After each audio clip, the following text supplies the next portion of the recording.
नमस्कार। आज बात करते हैं एक ऐसे अमेरिकी कानून के प्रस्ताव की जो ना शायद पूरी दुनिया की कंपनियों के काम करने का तरीका ही बदल दे। इसका नाम है हायर एक्ट और यकीन मानिए इसमें ग्लोबल बिजनेस की पूरी तस्वीर बदलने का दम है। तो सवाल बहुत सीधा सा है। क्या आउटसोर्सिंग का वो दौर अब खत्म होने वाला है जिसे हम दशकों से जानते हैं? वो दौर जिसने दुनिया की अर्थव्यवस्था को एक बिल्कुल नया रूप दिया था। इस एक प्रस्ताव पर सच में बहुत कुछ दांव पर लगा है। तो चलिए इस पूरे मामले को ना एक एक करके समझते हैं। सबसे पहले देखेंगे कि ये एक ही नाम के दो कानून हैं क्या। फिर ये 25% टैक्स का असली मतलब क्या है। इसका अमेरिकी कंपनियों और भारत के आईटी सेक्टर पर क्या असर होगा। ये वीज़ा की नई दीवार क्या चीज़ है। और सबसे ज़रूरी, आखिर ग्लोबल वर्क का भविष्य कैसा दिखने वाला है।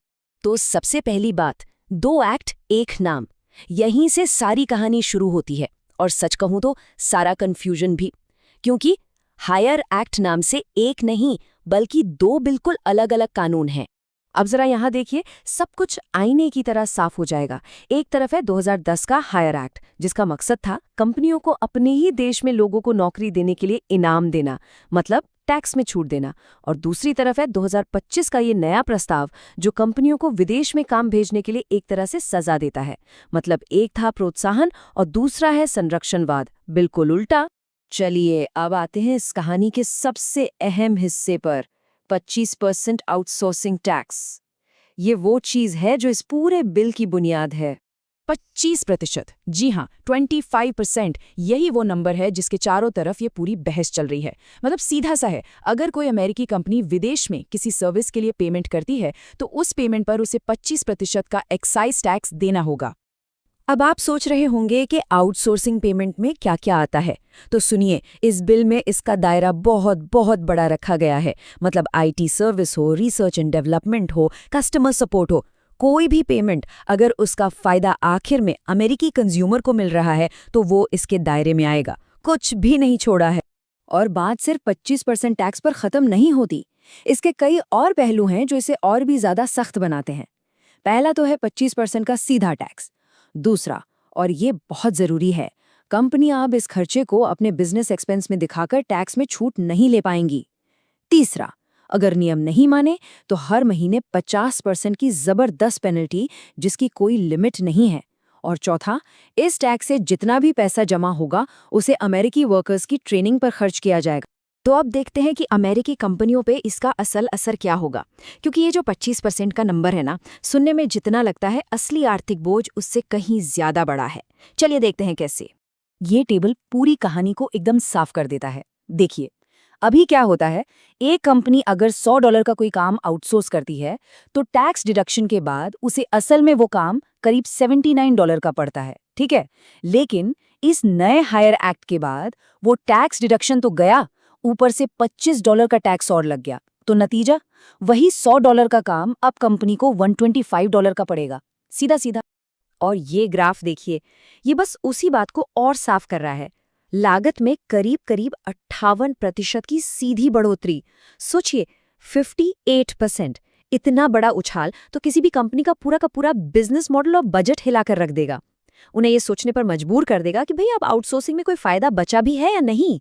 ठीक है, अब अमेरिका से बाहर निकलते हैं और देखते हैं इसका ग्लोबल असर। और जब ग्लोबल असर की बात आती है तो सबसे बड़ा झटका लग सकता है भारत के आईटी सेक्टर को। अमेरिका की इस पॉलिसी की लहरें नहीं बल्कि शॉक वेव्स हजारों मील दूर भारत तक पहुंच रही हैं। और ये झटका इतना बड़ा क्यों है, ये समझने के लिए बस ये एक आंकड़ा काफी है। भारत के टोटल आईटी एक्सपोर्ट का 60% हिस्सा सिर्फ और सिर्फ अमेरिका से आता है। तो आप अंदाजा लगा सकते हैं कि ये रिश्ता कितना ज्यादा जरूरी है। अमेरिकी बाजार में जरा सी भी हलचल होती है तो उसका सीधा और बड़ा असर भारत के आईटी उद्योग पर पड़ता है। और जाहिर है, भारत में इसको लेकर चिंता का माहौल है। वहां के एक विपक्षी दल ने तो साफ साफ चेतावनी दी है। उनका कहना है कि ये बिल भारत की आईटी सर्विसेज, बीपीओ और कंसल्टिंग फर्मों पर बहुत ही बुरा असर डाल सकता है। उन्होंने इसे एक संरक्षणवादी मानसिकता का नतीजा बताया है, जो कि इस पूरे उद्योग के लिए एक खतरे की घंटी की तरह है। लेकिन रुकिए, कहानी अभी खत्म नहीं हुई है। टैक्स तो एक तरफ है, अब एक और बड़ी चुनौती सामने आ खड़ी हुई है। इसे हम कह सकते हैं $1 लाख की वीजा दीवार। $1 लाख, ये कोई छोटी मोटी रकम नहीं है।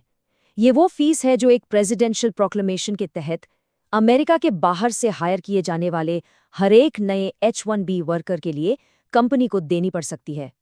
ये विदेशी टैलेंट को हायर करने को और भी ज्यादा महंगा और मुश्किल बनाने का एक और तरीका है। और इसका असर कितना बड़ा हो सकता है, जरा इस टेबल पर नजर डालिए।